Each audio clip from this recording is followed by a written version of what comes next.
Hey, I'm so excited. I want to talk to you about three things today: my running, my writing, and some follow up about writing advice tips. I ran my third half marathon. Woo woo.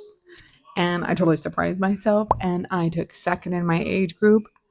That was awesome. But don't be fooled because I think there was just a lot less runners in my actual age group. There was a lot of runners and they ran really fast. And I think I might have been the slowest one out of all the age groups who got second place. Anyways, check out the scores over here. There's some amazing women who are older than me that can run way faster than me. I am so inspired by you, and I want to be like you when I grow up. That's so awesome. But I feel like that this is such a strong foundation for me to be able to start with an aerobic base, to be able to learn how to run a faster mile. I'm really excited that this is going to be my foundation. And yes, I am sore today. And yes, my calves hurt. Oh, yeah, that's awesome. But I can actually walk. So that was a perk I necessarily wasn't expecting to be able to be such high functioning today. So also ditto a big sign. Number two, writing. How did I do with my word count this week? Well, here we go. This is how I did. And I'm still got today to be able to make up, to be able to write some words. So I'm going to make sure I get a 1 to 2 hour writing sprints, like 4 to 5 writing sprints in tonight. Specifically, my writing sprints, I like them to be about 20 minutes long. Super productive for me. So overall, I know I can do better with writing time. I was out of town this week, so I had to make some adjustments, and also internet was really sparse this week. So I think for week one, I've got some room to make up, but so far we're doing well. And I'm also going to be tracking most of my progress on a NaNoWriMo website.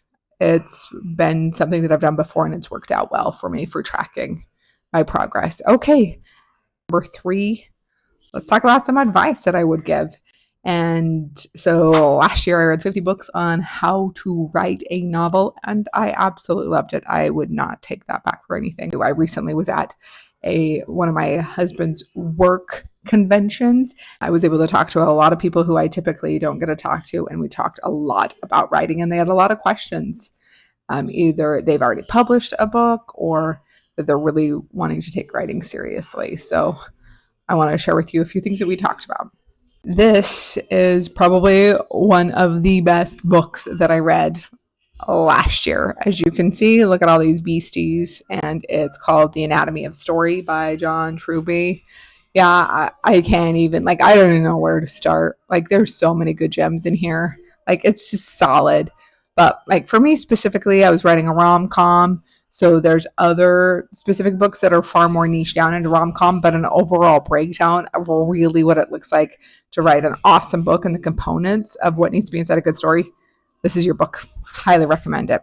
One other question was, how do you even know if the idea I have is a good idea? How do I even know? And that is such a valid question, because one of the worst feelings is spending months and months, maybe even years, writing your book because you think you have this amazing idea. But when you go to query it, actually, your idea is not that original, or it doesn't capture any agents or publishers' attention. So actually, I read this book this year. It's called The Idea, and I love it. It's a fantastic book.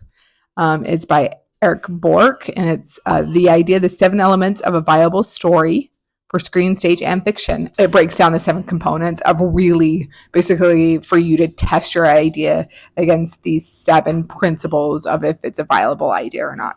I highly recommend it. So these are my 2 book recommendations this week on writing. And there's others, trust me, we'll talk about them. And then just a final side thing, my book came in, and so I've got physical copies now. I had a couple of bumps with Amazon, and I'll share more detail about it in a different video, but I just really wanted to analyze the differences of what each one looks like. So basically the floppiness, okay? So this one is from Amazon. You can see it's not that floppy.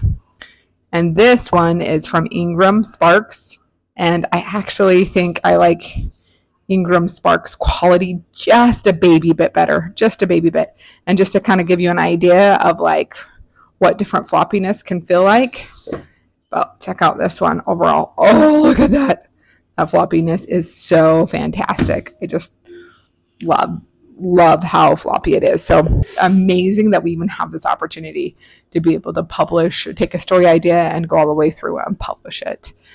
And yay! So overall, I felt like it was a super successful week because I actually ran a half marathon and I was able to still do a great word count even though internet was sparse, and I was able to talk to other people about writing, which I always love.